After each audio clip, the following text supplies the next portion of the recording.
10 years since the new normal, 5 years since the new neutral. Joachim, I guess the first question is what's new this morning and with this outlook? Well, look, John, I think what's new is that we are seeing the end of an era. The last 5 to 10 years, we had massive outperformance of financial assets over the real economy. And we think that era is coming to an end. And we think that we are now entering an age of disruption.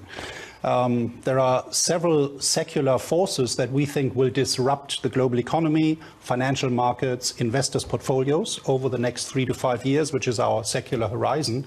And we think investors need to get prepared for this. This is why the title of our outlook is Dealing with Disruption. So we're going to talk about the 5 disruptors in just a moment. Scott, what I think is interesting, just going over the last 5 to 10 years, you guys underline this in the piece. It would be a mistake to extrapolate forward the benign macro market environment of the last 5 to 10 years and push that out in a forecast for, say, the next 3 to 5 years. Why is that such a big mistake this time around? Well, it seems like markets have become used to an environment where central banks are really powerful in terms of taking the volatility out of the market and pumping asset prices up. And one of the things we talk about in the secular outlook is that, that area is coming to an end.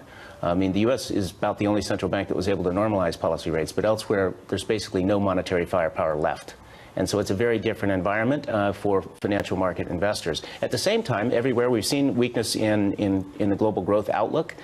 We still think that people are probably too optimistic about the growth outlook in the U.S., and I think that's what you're seeing in markets now. People starting to come to a more realistic outlook about both the forward-looking growth prospects as well as the power of central banks to pump up asset prices. Well, let's talk about the forward-looking growth prospects. In this piece, you are assuming a slight mild recession in the United States. Joachim, walk me through that base case for the team at PIMCO. Yeah, well, first of all, our base case for the average of the next 5 years is we see a continuation of lackluster growth, low inflation, and low new neutral interest rates.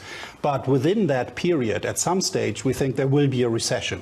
Now, what kind of recession? Well, we think it will be relatively shallow. Why is that? Well, it's because we don't see major imbalances in the real economy at the moment.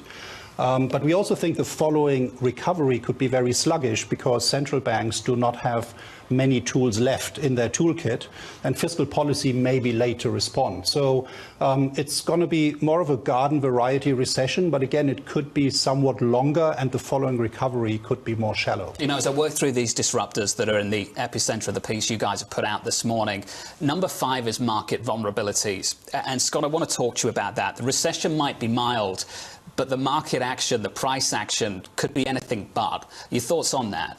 Well, a few different things. One, as I mentioned before, there's no hedge to risky assets other than U.S. high-quality bonds, treasuries. And that's a very different starting place than we were at in the last recession, where there was lots of places to look for protection or negatively correlated asset to risky assets. So that's one thing. I mean, the other thing is we have probably the riskiest credit market that we've ever had. And, it's true when you look at both the size of it, the duration of it, and the quality aspects of it. So there's a big vulnerability there, as well as probably the least liquid, bond market in terms of credit markets that we've had in a long period of time. So that's a major vulnerability as well.